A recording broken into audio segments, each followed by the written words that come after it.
বিসমিল্লাহির রহমানির রহিম। Cox's Bazar laboratory school কর্তৃক আয়োজিত আজ বিজয় মহান দিবস উপলক্ষে আবৃত্তি, চিত্রাঙ্কন এবং আলোচনা সভার সম্মানিত সভাপতি, উপস্থিত অভিভাবক, প্রিয় শিক্ষার্থী এবং কক্সবাজার ল্যাবরেটরি স্কুলের শিক্ষক শিক্ষিকাবৃন্দ, আমি সবাইকে আজ মহান শহীদ দিবসের শুভেচ্ছা জানিয়ে আমি আমার সংক্ষিপ্ত বক্তব্য শুরু করছি। আজকে মহান বিজয় দিবস।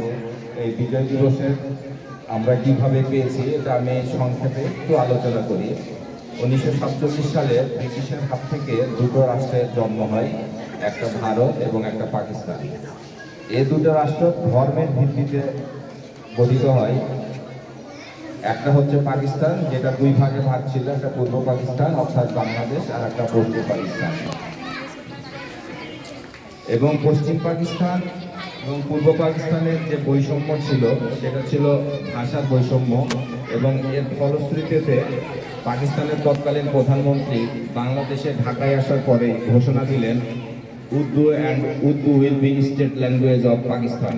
বলে যে উর্দু এবং উর্দুই হবে পাকিস্তানের একমাত্র রাষ্ট্রভাষা।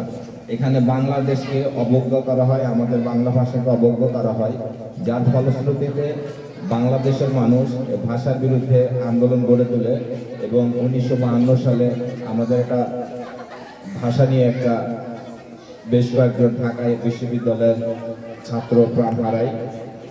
এবং এই আন্দোলন তখন থেকেই শুরু হয়, 52 ভাষা আন্দোলন। এরপরে শুরু হয় 54 সালে একটা নির্বাচন হয়, যে নির্বাচনে যুক্তফ্রন্ট নির্বাচন নামে পরিচিত। এই নির্বাচনে তৎকালীন 5টা রাজনৈতিক দল একসঙ্গে হয়ে নির্বাচনে জয়লাভ করে, কিন্তু প্রাদেশিক এই সরকার গঠনে তখন পাকিস্তান সরকার অমত দেয় এবং সামরিক শাসন জারি করে, যার ফলশ্রুতিতে 58 সালে সামরিক শাসন বিরোধী আন্দোলন শুরু হয়। এর ফলশ্রুতিতে আবার 1962 সালে বাংলাদেশের যে শিক্ষা ব্যবস্থা ছিল সেই শিক্ষা ব্যবস্থা সংস্কারের জন্য 1962 সালে আরেকটা আন্দোলন হয়, যেটা শিক্ষা আন্দোলন নামে পরিচিত। এরপরে পশ্চিম পাকিস্তানিদের শোষণ, নিপীড়ন এবং বৈষম্যমূলক আচরণের ভিত্তিতে 1966 সালে বঙ্গবন্ধু শেখ মুজিবুর রহমান বাংলাদেশের স্বাধিকার আন্দোলনের জন্য, স্বায়ত্তশাসনের জন্য ঐতিহাসিক 6 দফা ঘোষণা করে। এর ফলশ্রুতিতে 1968 সালে সামরিক শাসন বিরোধী আন্দোলন 1969-এ যে এটা গণ অভ্যুত্থানের রূপ নেয়, এবং গণ অভ্যুত্থানের রূপ নেওয়ার ফলে পাকিস্তান সরকার কোনো কিছু বোঝার আগেই তারা বাংলাদেশের মানুষের আন্দোলনের মুখে নতি স্বীকার করে 1970 সালে একটা নির্বাচন দেয়, যে নির্বাচনে তৎকালীন আওয়ামী লীগ নিরঙ্কুশ সংখ্যাগরিষ্ঠতা পায়। কিন্তু পশ্চিম পাকিস্তান কখনোই চায় নাই যে বাংলাদেশি মানুষ, বাঙালিরা আমাদেরকে শাসন করে। এই জন্য তারা নির্বাচিত সরকার নিরঙ্কুশ সংখ্যাগরিষ্ঠতা পাওয়ার পরেও তারা আমাদেরকে কোনোরকম তারা ক্ষমতা দিতে রাজি হয় না, এবং পরবর্তীতে তারা 1972 সালের মার্চ মাসে বলে প্রথম সপ্তাহে জাতীয় সংসদের অধিবেশন বসবে, এবং হঠাৎ করে ফেব্রুয়ারি মাসের শেষের দিকে তারা বলল যে সংসদ অধিবেশন পিছিয়ে দেওয়া হবে। এরই ফলশ্রুতিতে 1971 সালের 1 মার্চ শেখ মুজিবুর রহমান বাংলাদেশে অসহযোগ আন্দোলন শুরু করেন, এবং 2রা মার্চ ঢাকা ইউনিভার্সিটিতে আনুষ্ঠানিকভাবে একটা বাংলাদেশের পতাকা উত্তোলন করা হয়, এবং 3রা মার্চ বাংলাদেশ ছাত্র সংগ্রাম পরিষদ নামে ছাত্র সংগঠনটি সেই সময় বাংলাদেশের স্বাধীনতার জন্য একটা ইস্তিহার পাশ করে, যে ইস্তিহারে আমার সোনার বাংলা আমি তোমায় ভালোবাসি এই গানটিকে জাতীয় সঙ্গীত হিসাবে ঘোষণা করা হয়। এরই ফলশ্রুতিতে পাকিস্তান সরকার যখন কোনো উপায় বুঝতে পারছিল না, তখন তারা গোপনে অপারেশন সার্চলাইট নামে একটা বাঙালি নিধন করার একটা নীল নকশা প্রণয়ন করেন, এবং তার ফলশ্রুতিতে তারা তাদের যে নেতৃবৃন্দ বাংলাদেশে এসেছিল জাতীয় সংসদে অধিবেশন বসার জন্য তারা 24শে মার্চে হঠাৎ করে বাংলাদেশ ত্যাগ করে এবং জাতীয় পরিষদের অধিবেশন স্থগিত করে তারা পাকিস্তান চলে যায় এবং 25শে মার্চের দিনের বেলাতে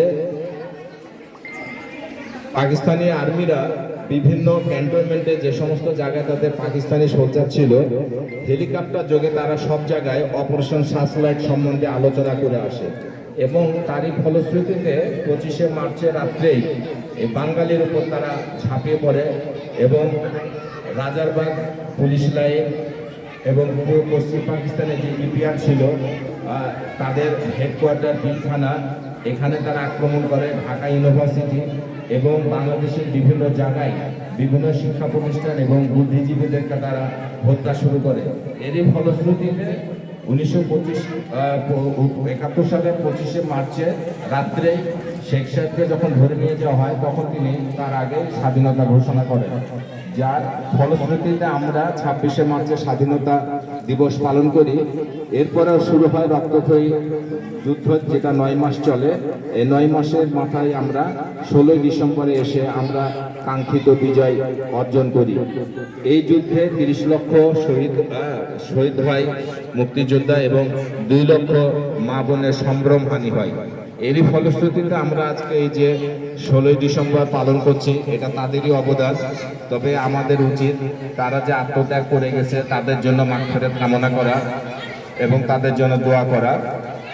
পরবর্তীতে 1972 সালের 22শে জানুয়ারি এই দিবসটিকে তৎকালীন সরকার জাতীয় দিবস হিসাবে ঘোষণা করে এবং তারপর থেকে প্রতি বছর 16ই ডিসেম্বর আমরা পালন করি, যারা সেই সময় মুক্তিযুদ্ধ করছে তাদের স্মরণে। তা আমাদের উচিত তোমরা যারা ছোট ছোট আছো ইতিহাসটা জেনে, এখন আমরা আন্দোলন করেছিলাম দুটো কারণে, একটা হচ্ছে রাজনৈতিক কারণে, একটা অর্থনৈতিক কারণে। তা আমরা রাজনৈতিক যে অধিকার এটা আমরা পেয়েছি, কিন্তু অর্থনৈতিক যে অধিকার এটা আমরা এখনো ঠিক মতো চালু করতে পারি নাই। তাই তোমরা হচ্ছে এখনো ছোট আছো, তোমরা ভালো করে পড়ালেখা করে ভালো নাগরিক হয়ে এই যে আমাদের মুক্তিযুদ্ধের ইতিহাস বা 16 ডিসেম্বরের যে মর্যাদা এটাকে যেন তোমরা আরো আগে নিয়ে যেতে পারো, সেই আশাবাদ ব্যক্ত রেখে আমি আমার বক্তব্য শেষ করছি। আল্লাহ হাফেজ।